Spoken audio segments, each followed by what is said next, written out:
Everyone is cheering for Nirvana and Younghyuk, and they really hope that the strongest among them dies as soon as possible. Dokja and Yuseong also watch them silently. Younghyuk slashes his sword and attacks him with wind pressure. He uses a weird technique that creates countless barriers in the air. He throws them all toward Younghyuk, but he tries to dodge them. There are a large number of obstacles, and in order to break them all, Younghyuk's hands are bleeding. The neutral king announced that it looked like it would end soon. They both fly in the air, and Nirvana asks Younghyuk to come to him. He goes to him using his giant body transformation skill. He attacks him with much power, and there is a vast explosion there. The scene wonders everyone and thinks it really looks like the battle between two of Seulum earlier are all crying in pain. They are called the Thousand Hands of Avalokitesvara, and with such a significant attack, Nirvana falls to the ground. Dokja is enjoying the situation and thinks he is slightly disappointed by the notification that he is actually T's most powerful incarnations. A giant body has been created there, which stabs through one of Nirvana's barriers, and the body is joined with HHE strongest there. He then jumps on a roof, calls Seong, and asks her to come out, saying he knows she is watching him. A black hole opens in front of him, and she emerges, asking how he knew about this. He replies that there is no way she wouldn't have come after hearing Tae megaphone, and he is not feared that the constellation Abyssal Black Flame Dragon bears his teeth toward him. He finds out that the Black Dragon has become her supporting constellation, and she asks him why he wants to see her when she has fun watching them all. Dokja asks her if she is just there to watch when she should think of how to complete the scenario. She asks him if he knows about the strongest person among them, and asks him if he is Younghyuk or Nirvana. However, they know that the world will reset if he ends up dying, and they can't have that and think it must be the leader of the Salvation Church. She flips her knife and says she will just kill him, and Dokja tells her that Nirvana is not the strongest either. She then asks him whom she is supposed to kill, and Dokja remains silent on her question. She understands what he is trying to say and is shocked to know he is the strongest. On the other side, Younghyuk and Nirvana are still fighting, and he seems to be losing because he is badly injured. Dokibus appears there and says it looks like this is going to end sooner than expected, and they ask each other what the point is in giving them hints when it ends too early. They try to reveal to the people a little sooner about the 8th, 7th, and 6th strongest incarnations among them, Sangha, Pildo, and Huiwon, respectively. People are surprised to hear about them, and Huiwon seems happy that she is the 6th, while Jihai doesn't seem happy at all. She then offers her to spar a little after they deal with the neutral king. She refuses her, saying her supporting constellation likes her quite a bit, so they can't spar with each other. The neutral king asks Huiwon how she broke free from the skill Thought Infection, but she kicks him and says she is asking questions there. He warns him to kill him if he doesn't undo his stigma there, and he replies that even if they kill him, his stigma won't be undone. Huiwon tries to call Dokja and tells him about the situation, but he is not with Yuseong and Gilyong. The monsters start entering the church, and it is revealed that the 5th strongest incarnation in the Soul Dome is Pure Steel, Hyunseong Lee. Pildo asks him why they call him Pure Steel, but he replies that he doesn't know about this. He then punches an insect and throws it away. He wonders if things are going according to Dokja's plans. They were informed that the 4th strongest incarnation in the Soul Dome was the Black Flame Empress, Seong Han. She is not impressed that she is the 4th one, and she asks Dokja, who has been stabbed, if he is really going to die like this. Now, she is the 3rd strongest because he has died. She then starts observing his body and thinks he is not all that bad looking. He asked her to stab him, so she did, but now she thinks she shouldn't have done this. Meanwhile, she heard Dokibai's voice from behind, and he was about to announce the top 3 strongest people among them. The constellations are curious to know about them and are wiping their head in curiosity. Younghyuk and Nirvana are still fighting, but Younghyuk feels like his body is falling apart due to the effects of giant body transformation. He remembers his constellation asked him not to use that skill until his stats were in 3 digits. He can't keep himself on the path he walks even if he were to put everything into it, and his body is about to shred away with his giant body transformations. He lands his last attack on Nirvana, and he falls to Tae ground badly with his 1,000 arms. Younghyuk thinks he can kill him and thinks he would have had to succeed in some melee skill because of Dokja. In the meantime, he is notified that his advanced mental barrier skill has reached its limit, and Nirvana's thought vaccine skill infects him. He feels like a large number of people surround him, and he thinks it is a skill to be used against Nirvana's thought of infection and eternal poison skill, but he has been affected again. He falls to the ground before him, and Nirvana uses his skill, 108 worries, on him. He is notified that the skill begins to gnaw at his mind, and Nirvana says he is the only person who can understand him. He then asks him to let go of everything and become one with him. Young-hyuk is deeply concerned about his skill's impact and thinks abandoning this round won't make the next round any better, and it very well could be the case that he is about to abandon this world. Dokja says the only world where he can live to see it ends as a human being. 1,000 hands surround Young-hyuk, and he is staring at Dokja, who is watching him smilingly. After some time, he got out of Nirvana's skill, and Dokja asked him to rest for a minute. He activates his first-person main character POV skill, and Nirvana is shocked and wonders how he managed to break through 108 worries. He clenches his fist and thinks this is the real first-person main character's POV, and this overflowing power feels great, encompassing his entire body. It fills him with such confidence that he feels like anything is possible, and the fact that he managed to possess Young-hyuk must mean that Seong did as she was told. Dokja is still alive in his thoughts and thinks if it all goes as planned, then the time he has left until his life really ends is about 5 minutes. In the meantime, Nirvana Mobius is currently activating the skill 108 Worries Level 2. But Young-hyuk's fourth wall has nullified the effect of 108 worries. Nirvana is shocked to see so much aura coming from him and asks him who he really is. Suddenly, Young-hyuk moves and the blink of his eyes reaches Nirvana in no time and punches his face. He falls back to the ground at a great distance and is badly injured. Young-hyuk says it is ironic not to understand death despite having died so many times. But death happens only once, and Young-hyuk says he can never live in the present, but he goes on preaching about living in the present. Nirvana asks him how he knows so much about him, and he punches his face and asks why he can't know about him. Dokja is in Young-hyuk's body and says he knows why he wants to become one with him, why he is leading the church, and what his end goal is with everything he is doing. Nirvana calls him a fool and says he doesn't know who he is, but this won't change anything. He says Young-hyuk will die even if he kills him, and no one can change the inevitable doom that the scenarios have set for them. He exclaims that tragedy will repeat itself repeatedly, he will be reincarnated again, and Young-hyuk will regress again. In the meantime, the notification appears that the third strongest incarnation in the Soul Dome currently is the Supreme King Young-hyuk. Nirvana and everyone are shocked that he is the third strongest, and Dokja says Young-hyuk will never reach the next round. He states that Young-hyuk will continue to live no matter what. With him, he will die there. Nirvana frees himself and says he is the ultimate incarnation, Nirvana Mobius, and a mere mortal such as him can't beat him. Meanwhile, the second strongest incarnation is revealed, and he is the leader of the Salvation Church, Nirvana Mobius. Everyone is shocked at this, and now wonders for the strongest person. Nirvana is shocked and thinks this can't be possible, and there is no way he will be on the second number. Dokja asks him to remember that he said he wanted to live in the present, and Dokja says he will show him what death really is. Everyone asks him the first strongest person, and they wonder what will happen to them now. In the meantime, the monsters enter the church area, and the current number of incarnations is 89,001. Hyosneong tries to stop the monster when Jihee and Huiwen reach him and ask him about the situation. She says if Nirvana isn't the strongest, that means Dokja's predictions were off, and what they will do now. Hyunseong replies he still believes Dokja and his plan. Dokja again punches Nirvana, and he asks him if he is going to show him his ridiculous death. He says he can't die no matter what he does, and he can never experience what it is to truly die. He shouts at him and says if he could die that easily, then he wouldn't have put himself through all this suffering, and Dokja asks him if he really wants to die.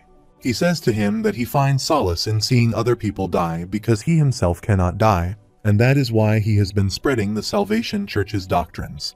He wanted to experience vicariously death through them by watching them live their only lives. He wanted to share their emotions and become one with them, and with this he was notified that his understanding of the character had increased. Dokja asks him why he wants to become one with Young-hyuk, as he believes he can erase his existence by becoming one with Young-hyuk. He reveals that reincarnation is a stigma that belongs to the highest of the constellations, and for them to undo its effect, he needed the help of an even more powerful constellation. Nirvana says it seems like he has severely underestimated him, and asks him to kill him now since he is not afraid of death. However, he asks him to remember that he will come back to life over and over again, and when he does, he will kill each and every one of his companions and have them suffer the greatest pain known to mankind, just as he did to his mother. Dokja is shocked to hear about his mother and asks if he met his mother. His personal skill, the fourth wall, is shaking, and Nirvana replies she was quite an admirable mother, and he took great joy in making her submit to him. He exclaims that he enjoys nothing more than corrupting the heats of honorable people, and Dokja is astonished to hear this. Nirvana laughs loudly and says he has him now. With this, he uses his skill of 108 worries. He laughs and says he still remembers so clearly how she squirmed as she begged him to spare her life. Dokja is shocked and thinks his mother wouldn't have done that, but his personal skill, the fourth wall, is shaking violently. After that, the skill surrounds him, and Young-hyuk listens to some voices where someone calls him and asks him to save the world. Meanwhile, Nirvana appears there and says he has finally accepted him, and he can see that Dokja is also there and is coming toward him to become one with him. Dokja is inside Young-hyuk's soul, and he must have snuck in there while the fourth wall was shaking. Nirvana says it was a mistake for him to come there, and Dokja thinks the rule of probability very loosely applies when he is inside someone's soul. This means that Nirvana can freely use the powers of the stories he has accumulated over the years. He then turns into a beast and surrounds Young-hyuk. He introduces himself as Nirvana Mobius, and he is the one who guides lost souls to the state of Nirvana.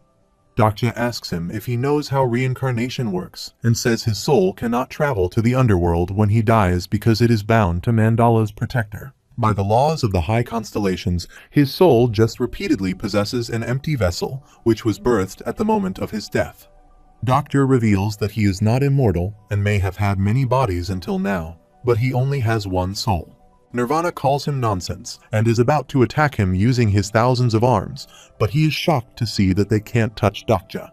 He asks him about what he has done, and Dokja thinks if they were out in the real world, his body would have been torn to pieces from that attack. But that is not how things work there, and he controls Young-hyuk's body right now. This means that they are currently inside Young-hyuk's soul as well as in Dokja's. He then activates his personal skill, the fourth wall, and tears away Nirvana's stories. He is surprised to see that the fourth wall is inside his soul and Nirvana cannot reach him with this skill. He asks him about what he has done and asks him to let him out of this. He reads some lines written on the fourth wall that if he keeps recanting because this world existed, he will just erase the world from existence. He is shocked to see the lines written there and shouts loudly, saying this can't happen. He asks Dokja how he knows all this. Dokja says there is no need to go to the end of this world, and he will die there. After that, a notification appears that Nirvana, the reincarnated, has finally reached the end of their one life, and he will be faced with the true death for the first time in his life. Nirvana laughs at this because this is when Nirvana realizes that this is the moment they had been waiting for, and it is something he has always wanted. His body then shreds into pieces, and he shouts at them, saying he doesn't like this. However, he can't say those words as his mouth has been scattered to pieces, and his arms, reaching out in desperation, fade away effortlessly. He shouts and begs them not to kill him and tries to tell him about his mother's secret. He asks Dokja to spare his life, but in the end, Nirvana ends up neutering the words they had despised the most in the world. After that, a light comes out of the fourth wall, and he is notified that the fourth wall has consumed the character, Nirvana Mobius, and he thinks the wall is reacting differently from when he killed the boss of the theater dungeon. After that, the fourth wall smiles contently and looks at him with a jealous gaze. He now realizes that he doesn't know what the fourth wall is exactly, and it's fine that it killed Nirvana, but he wonders what comes next. Some words appeared on the wall, and the thought ran through Dokja's head. He wonders what would happen if he ends up being consumed by the wall someday as well, and with this, he is notified that the skill, 108 Worries, is deactivated. Young-hyuk comes into consciousness, gets up violently, and can see Nirvana's dead body in front of him. Dokubai announces that the scenario is near its end, and he will now announce the strongest incarnation. They are watching him when he is about to announce the name. Meanwhile, Young-hyuk has reached its limit and becomes unconscious. On the other side, Dokja has really died, and with this, the scenario has ended. 2 days later, Yuseong and Gilyong are crying near his corpse, and 2 men are digging the grave for him. They hold a funeral for him, and Jihai asks if he is really dead because something like this happened a couple of times before, but he was alive. She looks for her master and is sure that he can bring him back to life. They can't find Seolhwa too, and Jihai asks him to wake up and says it was just a prank. Jiwon tells her he is the strongest in Seoul Dome, and they must continue living without Dokja Kim. He is watching them crying over his corpse and thinks if this was TWSA, something like this would be on the pages. He is just glad that he is able to watch them from the third-person observer's viewpoint and thinks it would have been better if he had used the first-person perspective. But it won't work because he was too immersed in Young-hyun. He believes it would be quite a sight if he broke out of his coffin about now, but his attribute has too long of a cooldown. He still needs to wait 72 hours until he can be resurrected, and this is the attribute he earned in return for giving up the king of no killing in Peaceland. 8 lives is an attribute that can only be obtained by drinking the liquor brewed from Yamada no Arachi's flesh and blood, and it literally gives the user 8 lives. It is revealed that each of Yamada no Arachi's heads has a special ability, and he can earn one of the 8 abilities when he is resurrected. He is notified that the first head of the serpent has been put to sacrifice, and the head's special ability is popularity. The skill doesn't seem all that bad if he looks at it, but the problem is that it has a cooldown, unlike the king of no killing. He still has 1 whole day to go, and the next scenario is about to begin. They are burying his coffin, and the people call him Ugly King, which makes him angry. Hyoseong and Pildo are also sad and are sobbing over his death, and Dokja thinks he should change his perspective because if he keeps watching any longer, then he will feel too sorry to come back to life. He then goes to Sangha and Young-hyuk, where she asks him about Dokja. She is shocked when Young-hyuk tells her that he is dead, but he will come back to life. She asks him how he will return, and Young-hyuk also doesn't know about this, but says there is no way he would die like that. He clenches his fist and says Dokja has to come back to life, while he thinks it would have been a touching moment if it weren't for those veins on his fist. Young-hyuk asks Sangha about his mother, and Dokja thinks he is going more than he asked him to, and all he asks him to do is save Sangha. Suddenly, he is notified that his mental energy has depleted completely, and the omniscient reader's viewpoint is ending. He doesn't want to go at the moment, but his mental energy is slow to recover. He discovers that the longer he is away from his body, the more his mind wears out. This is the same logic behind why ghosts end up going mad, and he thinks about his mother and wonders if Nirvana has killed her. He then decides not to ask this type of question and thinks his mother will still be alive. He then remembers Nirvana was talking about a secret his mother kept from him, but he has no idea what he could have been trying to tell him. He thinks he may not want to know, and he is notified that Tae Constellation, master of Abyssad, is calling for his soul. He remembers that Abydos is the capital city of ancient Egypt, and a notification appears saying Nebula Papyrus wants to grant him the story of resurrection. He wonders what is happening to him and why everyone is calling out for him, and many constellations are calling him simultaneously. He thinks all the constellations he asked him about just now have something to do with the act of resurrection. He smiles and thinks they want to reenact their myths through him. It is said that all the stories are reinforced by word of mouth, and what if someone named Dokja were to resurrect from his grave after 3 days and shout that he is Dokja Kim?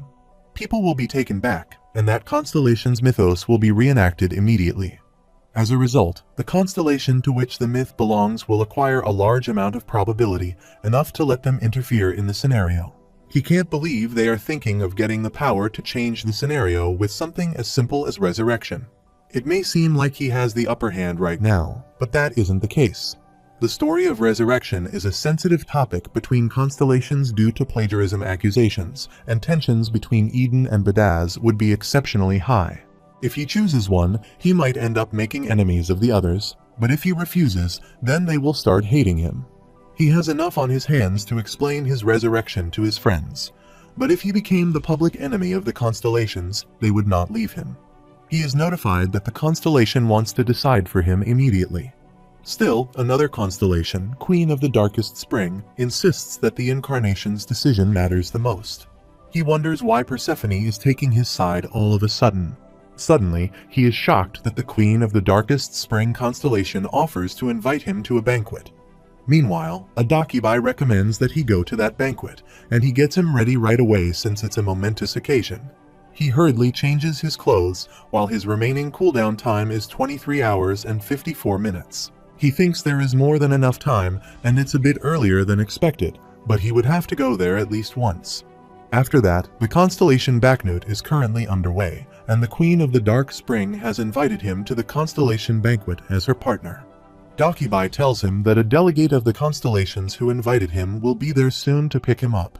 Dakibai disappears, wishing him a successor on his debut. He is notified that he must return to the scenario within 24 hours and will be disposed of according to the scenario's rule if he doesn't return in time. Hidden Scenario Constellation Banquet has started, and he has to participate in the banquet and make a successful debut. In the meantime, a lavish horse ride appears in front of him, and this is called the Carriage of Tae-sun, and the person inside there asks him to come inside. He thinks if this is really the Carriage of the Sun, the owner of this carriage should be Helios, the sun god. But he is shocked that the person is invisible and can just see a glass of wine there.